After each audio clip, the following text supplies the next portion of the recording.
RRB LP CBT எக்ஸாமில் ஃபிசிக்ஸில் ரொம்ப ரொம்ப முக்கியமான பாட்டுன்னு பார்த்தீங்கன்னா இந்த units and measurement.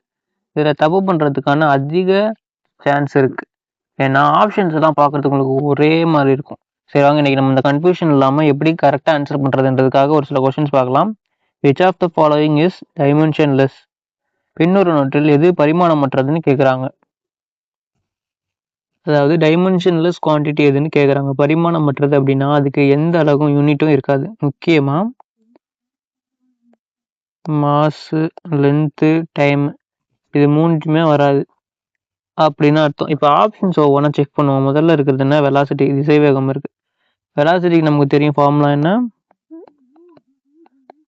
Displacement by time.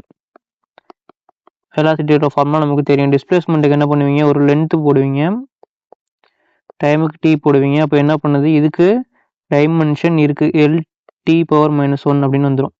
So இது ஆப்ஷன் வராது. அப்புறம் வந்து நெக்ஸ்ட் பாருங்கள், இந்த மாஸ் பாருங்கள். மாஸ்ன்றது நிறை, இது வந்து உங்களுக்கு பேஸ் யூனிட், அடிப்படை அலகு. மாஸ்க்கு என்ன வரும்? கிலோகிராம் வரும். ஸோ இதுக்கும் டைமென்ஷன் இருக்குது, அப்போ இதுக்கும் வராது. ஏரியா பார்த்தீங்க அப்படின்னா ஒரு ரெக்டாங்கிள் எடுத்துக்கிறேன், லென்த்து பிரெத்து.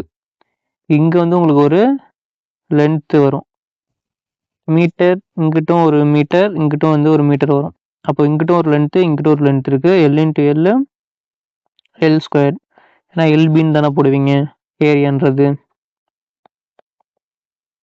L² அப்படின்னு உங்களுக்கு ஏரியாவுக்கு கிடைக்கும். அப்போ இதுக்கும் இருக்குது. அப்போ நான் என்ன பண்ண முடியாது? ஏரியாவும் சூஸ் பண்ண முடியாது. இப்போ டைமென்ஷன் இல்லாததுன்னு பார்த்தீங்கன்னா ஆங்கிள் தான், ஆப்ஷன் பி.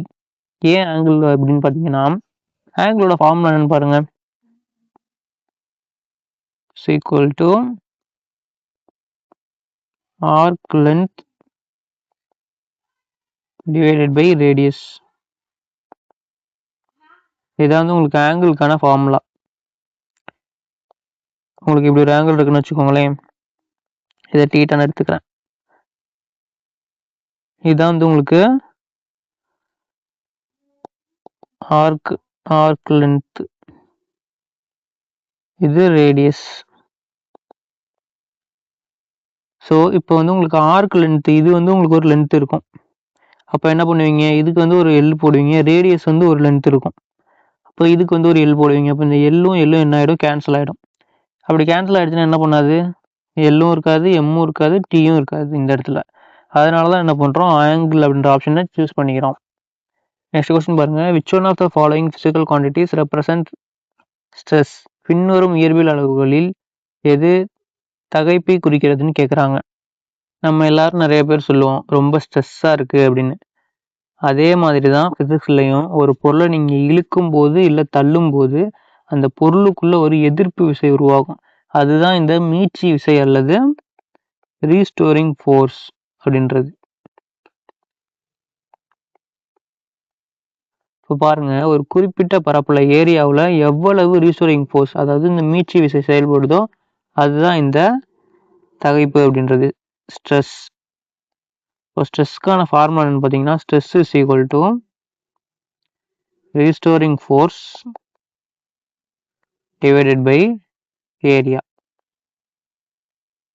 சரி, இப்போ ஆப்ஷன்ஸ் கவனிங்க. ஆப்ஷன் ஏ பார்த்தீங்க அப்படின்னா ஃபோர்ஸ் பை லென்த்ன்னு இருக்கு, இது வராது. இம்பல்ஸ் பை வால்யூம் இதுவும் வராது. எனர்ஜி பெர் ஏரியாவும் வராது. ஆப்ஷன் சி பாருங்க, ரீஸ்டோரிங் ஃபோர்ஸ் பை ஏரியான்னு இருக்கு, நமக்கு ஸ்ட்ரெஸ்க்கான ஃபார்முலா கரெக்டாக இருக்குது. ஸோ ஆப்ஷன் சியை சூஸ் பண்ணிக்கலாமா? எக்ஸாம்ஸில் ஒரு வேளை இதோட யூனிட் கேட்டாங்கன்னா ஞாபகம் வச்சுக்கோங்க, ஃபோர்ஸோட யூனிட் என்ன? நியூட்டன். டிவைடட் பை ஏரியாவோடது என்ன? ரெக்டாங்கிள் போட்டிங்கன்னா என்ன பண்ணுவீங்க? இந்த சைடு ஒரு லென்த்து, இந்த சைடு ஒரு length, metre into metre, metre square. அப்போது நியூட்டன் பை மீட்டர் ஸ்கொயர் அப்படின்றது உங்களுக்கு ஸ்ட்ரெஸ்க்கான யூனிட்டாக இருக்கும். சரி, இப்போ இல்லை அப்படின்னா நீங்கள் என்ன பண்ணிக்கலாம்? பாஸ்கலும் போட்டுக்கலாம். இப்போ வந்து இதுக்கு ஒரு எக்ஸாம்பிள் சொல்லணும் அப்படின்னு பார்த்தீங்கன்னா ஒரு ஸ்பாஞ்சு பால் எடுத்துக்கோங்க. இந்த ஸ்பாஞ்சு பாலை நீங்கள் என்ன பண்ணுறீங்க? உங்கள் கையை வச்சு அழுத்தும் போது என்ன ஆகும்? இதோட ஷேப்பு அப்படியே சுருங்கும். இப்படி இருந்தது இப்படி ஆயிடும்னு வச்சுக்கோங்களேன். உள்ளக்க கொஞ்சம் அப்படி இப்படின்னு இருக்கும். நான் உங்களுக்கு சிம்பிளாக இந்த மாதிரி வரைஞ்சிருக்கேன். அதுக்கப்புறம் என்ன ஆகும்? நீங்கள் வந்து அந்த கையில் கொடுத்த ஃபோர்ஸை லைட்டாக விட்டுட்டீங்க அப்படின்னா திரும்ப அது என்ன பண்ணும்? சுருங்குனது அதுக்கு ஏற்ற பழைய ஷேப்புக்கு வர ட்ரை பண்ணும். ஃபுல்லாகவே நீங்கள் வந்துட்டு உங்களோட கையில் கொடுக்கக்கூடிய ஃபோர்ஸை எடுத்துட்டீங்க அப்படின்னா பழைய ஷேப்புக்கே திரும்ப வந்துடும். அது வந்து இந்த சின்ன ஷேப்லேருந்து இந்த பெரிய ஷேப்புக்கு வர்றதுக்கு திரும்ப பழைய ஷேப்புக்கு வர்றதுக்கு கொடுக்கக்கூடிய அந்த எதிர்ப்பு விசை இருக்குது பார்த்தீங்களா, அது எந்த அளவு ஏரியாவில் கொடுத்துச்சு, அந்த ரீஸ்டோரிங் ஃபோர்ஸ், அந்த கொடுத்த எதிர்ப்பு விசை, அப்புறம் அது ஆன ஏரியா, அதுதான் வந்து உங்களுக்கு ஸ்ட்ரெஸ்ஸு. நெக்ஸ்ட் கொஸ்டின் பாருங்க. Heat supplied to the system is measured in dash. ஒரு அமைப்புக்கு அளிக்கப்படும் வெப்பம் டேஷில் அளக்கப்படுகிறதுன்னு கேட்குறாங்க. நம்மள நிறைய பேர் பண்ணுற தப்பு என்னன்னா, வெப்பம் ஹீட் அப்படின்னு சொன்னாலே டக்குன்னு இந்த கெல்வின் இல்லை செல்சியஸ் அப்படின்ற டிகிரிக்கு போயிடுவோம். ஆனால் கவனிங்க, கெல்வின் அப்படின்றது வெப்பநிலை, டெம்பரேச்சர் அளக்கிறதுக்கான அலகு. இந்த வெப்பம் ஹீட் அப்படின்றது பார்த்தீங்கன்னா ஒரு வகையான ஆற்றல், எனர்ஜி. ஃபிசிக்ஸை பொறுத்த வரைக்கும் வேலை, ஒர்க் செஞ்சாலும் சரி, ஆற்றல், எனர்ஜின்னு செலவானாலும் சரி, அதுக்கு ஒரே ஒரு பொதுவான எஸ்ஐ யூனிட் தான், அதுதான் வந்து உங்களுக்கு ஜூல் அப்படின்றது. இப்போ வந்து அதனால நான் என்ன பண்ணுறேன், ஜூல்ன்ற ஆப்ஷனை சூஸ் பண்ணிக்கிறேன். நெக்ஸ்ட் பேலன்ஸ் இருக்கிறது பாருங்க. ஆம்பியர் அப்படின்றது கரண்டோட யூனிட், கரண்ட் அளக்கிறது யூஸ் பண்ணுறது. கிலோவாட் அப்படின்றது பார்த்தீங்க அப்படின்னா பவர் அளக்கிறதுக்கு யூஸ் பண்ணுறது. இதே டிகிரி கெல்வின் அப்படின்னு பார்த்தீங்கன்னா டிகிரி கெல்வின் வந்து உங்களுக்கு டெம்பரேச்சர் அளக்க பயன்படுத்துறது. ஸோ நமக்கான கரெக்டான ஆன்சர் என்ன, ஆப்ஷன் ஏ ஜூல்ன்றத சூஸ் பண்ணிக்கிறோம்.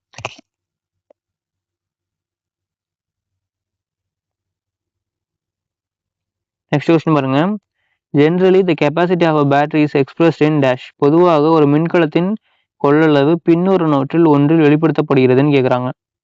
கொஸ்டின்ல என்ன கேட்குறாங்க அப்படின்னா, பொதுவாக ஒரு பேட்டரியோட கெப்பாசிட்டி எதில் வெளிப்படுத்தப்படுறது அப்படின்னு கேட்குறாங்க. சிம்பிளாக சொல்லணும்னா, ஒரு பேட்டரியோட கெப்பாசிட்டி அளக்க எந்த யூனிட்டை யூஸ் பண்ணுறோம் அப்படின்னு கேட்குறாங்க. நம்ம எல்லாரும் கையில் மொபைல் ஃபோன் வச்சுருக்கோம். புது ஃபோன் வாங்கும்போது என்ன செக் பண்ணுவோம், அந்த ஃபோனில் பேட்டரி கெப்பாசிட்டி என்ன, 5000 mAh இல்லை 6000 mAh அப்படின்னு செக் பண்ணுவோம் இல்லையா. இந்த mAh அப்படின்றது தான் இதோட ஆன்சர். இப்போ ஆப்ஷன்ஸ் எல்லாம் ஒவ்வொன்றா பாருங்க. டெஸ்லா, இது வந்து உங்களுக்கு காந்த புலத்தோட அளக்க யூஸ் பண்ணக்கூடிய அலகு, மேக்னெட்டிக் ஃபீல்டை அளக்க யூஸ் பண்ணுறது. அப்போ எனக்கு டெஸ்லான்ற ஆப்ஷன் வராது. கிலோவாட் ஹவர், இது வந்து நம்ம வீட்டில் கரண்ட் யூசேஜ், எனர்ஜி கன்சப்ஷனை அளக்க யூஸ் பண்ணக்கூடிய யூனிட். அப்போ என்ன பண்ணாது, கிலோவாட் ஹவரும் வராது, எனர்ஜி கன்சப்ஷன். ஸோ இதையும் கேன்சல் பண்ணிக்கிறேன். நெக்ஸ்ட் ஆம்பியர்னு பார்த்தீங்கன்னா கரண்ட்டுக்கு கரண்ட் அளக்க யூஸ் பண்ணுறது ஆம்பியர், அப்போ இதுவும் வராது.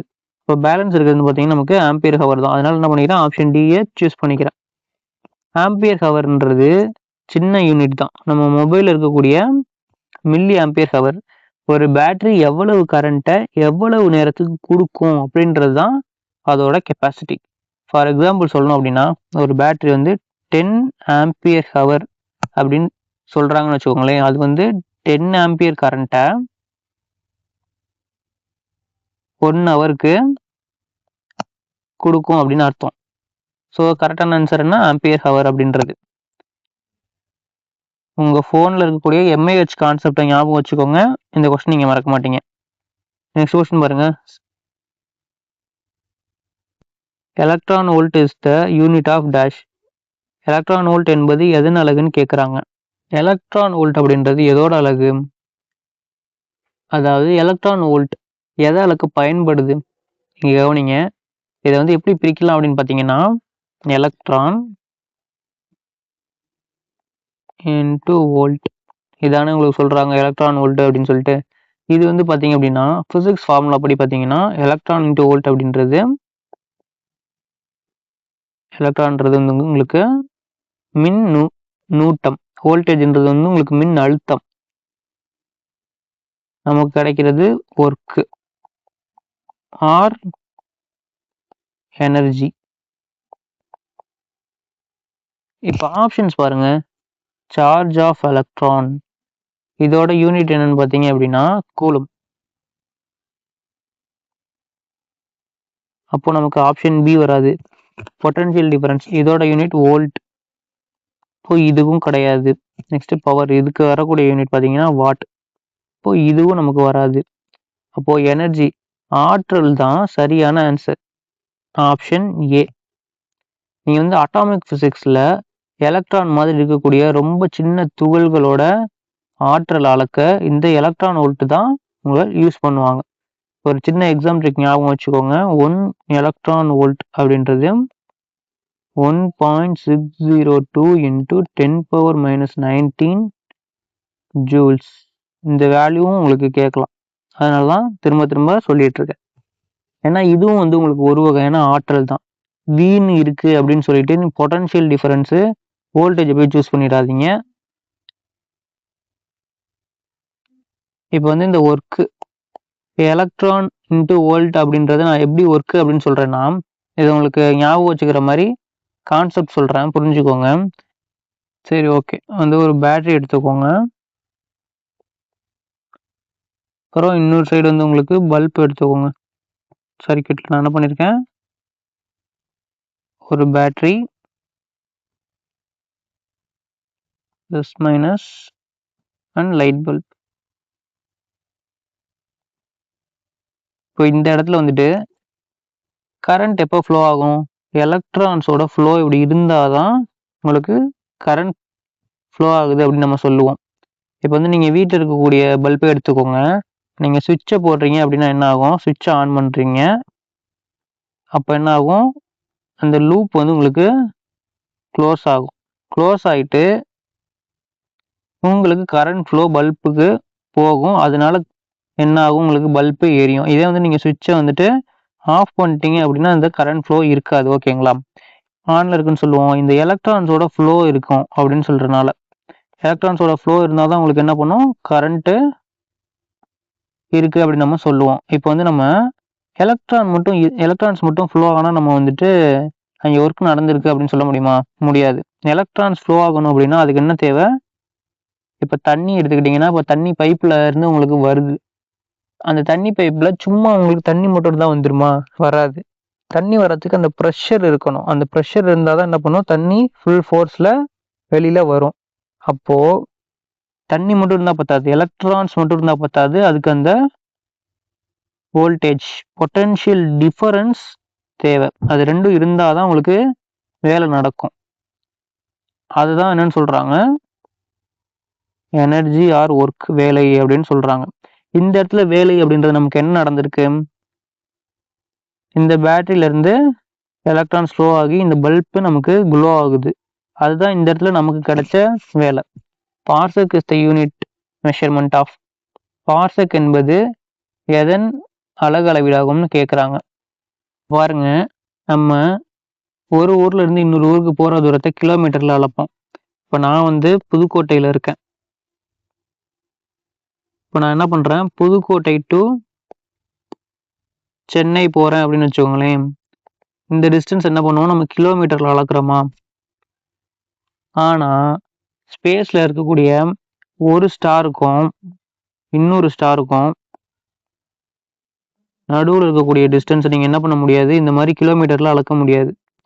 அதுக்கு தான் என்ன பண்ணுறாங்க அப்படின்னா ஆஸ்ட்ரானமிக்கல் டிஸ்டன்ஸ்,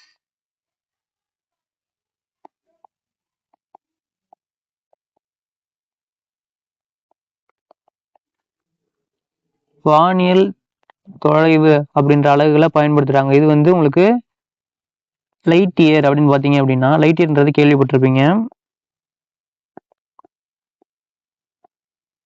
இந்த லைட் இயரை விட பெரியது தான் பார்செக் அப்படின்றது. கரெக்டாக சொல்லணும் பார்த்தீங்கன்னா 1 லைட் இயர் அப்படின்றது, சாரி 1 பார்செக் அப்படின்றது 3.26 லைட் இயர்ஸ்க்கு ஈக்குவலாக இருக்கும்.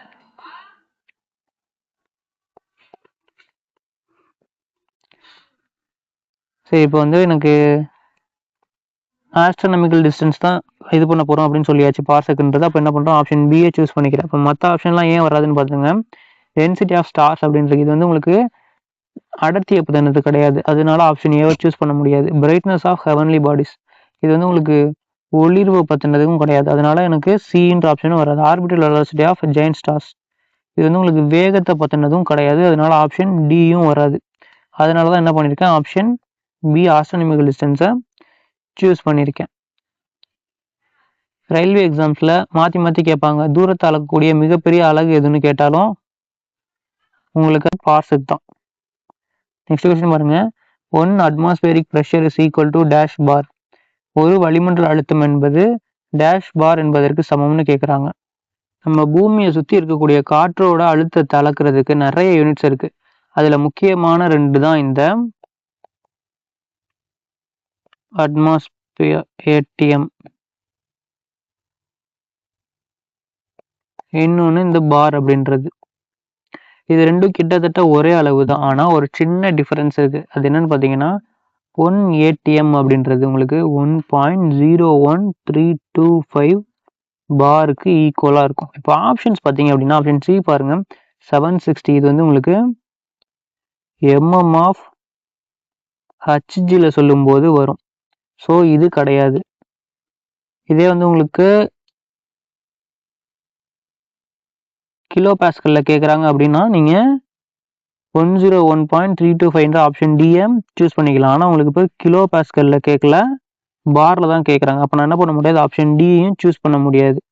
ஆப்ஷன் பி பாருங்க 10.3. இது வந்து உங்களுக்கு மீட்டர்ஸ் ஆஃப் வாட்டரில் உயரத்தில் சொல்லும்போது வரும். Metres of water. ஆனால் இப்போ நமக்கு மீட்டர்ஸ் ஆஃப் வாட்டர்லையும் கேட்கல. அதனால என்ன பண்ண முடியாது, ஆப்ஷன் பியும் சூஸ் பண்ண முடியாது. ஆப்ஷன் ஏ பாருங்க 1.01325 அப்படின்றது கரெக்டாக இருக்குது. அதனால் நான் என்ன பண்ணிக்கிறேன், ஆப்ஷன் ஏவை சூஸ் பண்ணிக்கிறேன். உங்களுக்கு வந்து இந்த மாதிரி பாரில் கேட்டாங்க அப்படின்னா பாயிண்ட்டுக்கு அப்புறம் 013 அப்படின்னு வரும்னு மட்டும் ஞாபகம் வச்சுக்கோங்க. உங்களுக்கு இந்த வீடியோ பிடிச்சிருந்துச்சுன்னா ஒரு லைக் பண்ணிக்கோங்க. அப்படியே நம்ம பேரசன் அகாடமி சப்ஸ்கிரைப் பண்ணிட்டு பக்கத்தில் இருக்க பெல் பட்டனை கிளிக் பண்ணி ஆல் செலக்ட் பண்ணிக்கோங்க. Thank you friends. நெக்ஸ்ட் வீடியோவில் பார்க்கலாம்.